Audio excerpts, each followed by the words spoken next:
back up to back the right to the normal weight. No way! Those types of rules are so sick. There were no.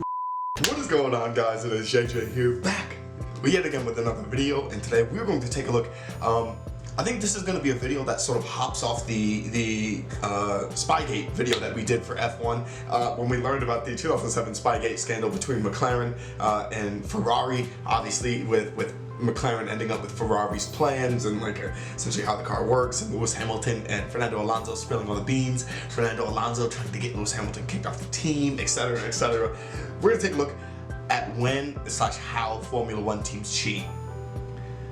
I kind of want to know, because I want to know when teams are being a little devious or scheming, and then when we get into more of the season reviews, so maybe I can understand without you guys having to explain to me bit by bit what is happening, so I can just sort of maybe understand myself why these things are happening / when they happen. So we're gonna take a look at when Formula One teams cheat. Let me know your guys' thoughts on this down in the comments below. Let me know if you guys feel like any of these moments are validated in terms of the actual cheating, or which ones you dislike the most. Because I think that's a good start. I think that's a very good start. But yeah, let's get into the video. As well, guys, you can find the original video down in the description below. Go give it a look.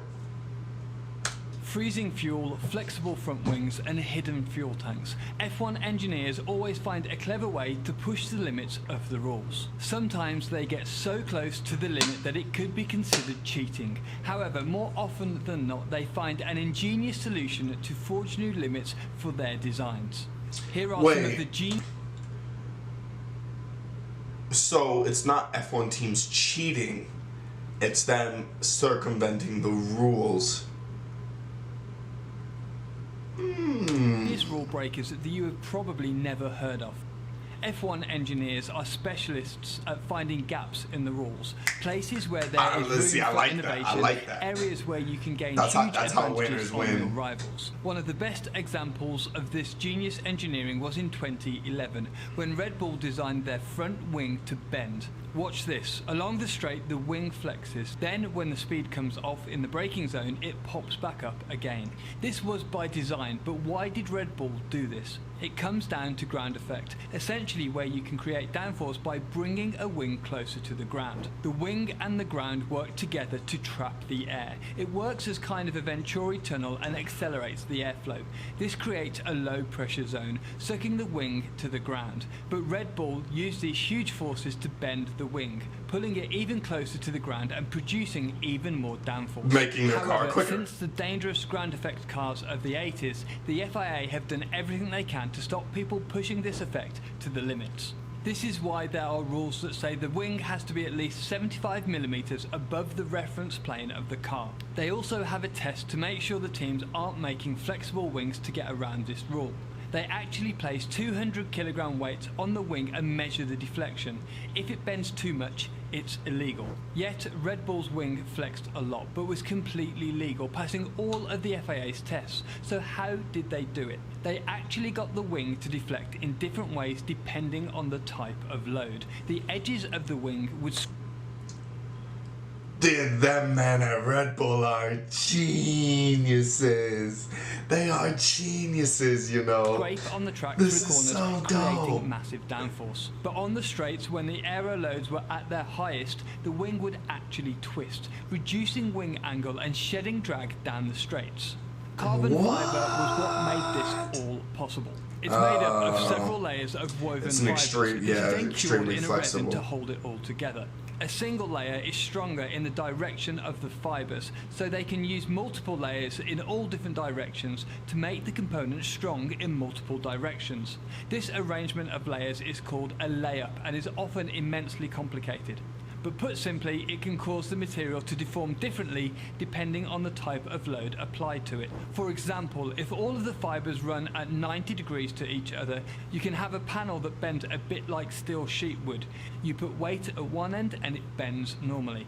Now, if we throw a layer in there at 20 degrees or so, when the sheet bends, it also twists. This is why it takes so much development to design strong and light carbon components that deform in the way you would want them to. And Red Bull nailed this. The wing was strong in the directions the test measured, but also deformed perfectly at high speeds to yield a huge that man when a at genius. medium loads, it would bend and gain downforce, but when at top speeds, the enormous loads would actually twist the wing backwards, decreasing the wing angle and shedding drag. This solution was 100% legal and left all the other teams working hard to develop a solution of their own. You can still see this in Formula One nowadays. Back in the height of the turbo era. Wait, it's still legal? They still do this?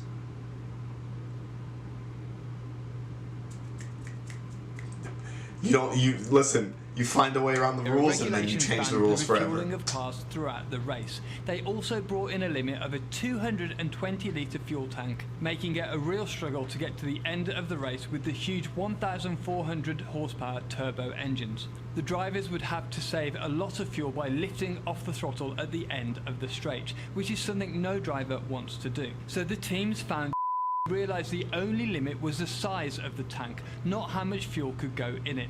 So they used huge cooling towers to cool the fuel to minus 30 degrees Celsius, allowing them to fit up to 250 litres of fuel into a 220 litre tank. It also came with another benefit. It actually increased power. The increased density of the fuel meant that more fuel molecules were being injected into the engine, increasing power, particularly at the start. It was a risky strategy though.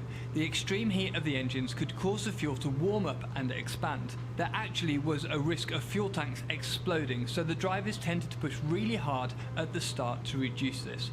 And thankfully, we never got to see how this could go wrong. F1 has had minimum weight regulations for a long time, aiming to stop the cars being too light and improve in safety. This came to a head in the turbo era. Some teams couldn't afford to run the turbo engines and so were using naturally aspirated versions. It meant they were down on power but weighed the same as the turbo cars, so they found a genius route around the 580 kilogram weight limit. They fitted huge water tanks to the car with the guise of brake cooling, and whilst yes, they did cool the brakes with water, this wasn't the real reason for them being used. They would brim the tanks to pass the weigh-in before the race. They would then dump all the water in the first few laps of the race and could run underweight for the majority of the race. This was thought to gain them up to 25 seconds over a race distance, bringing them closer to turbo cars on pace. They were then able to get away with it due to one line in the rules. Teams were able to refill cooling fluids after the race.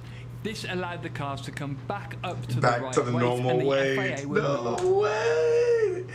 Those types of rules are so sick. Again, there were no rules stopping this at the time and was 100% legal.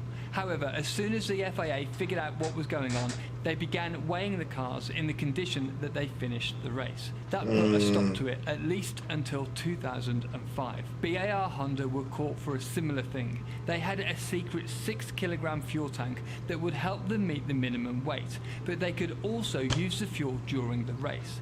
As far as the FIA was concerned, this was cheating and they were banned for 2 races. Now, this last one is closest to the line and they were busted live on TV.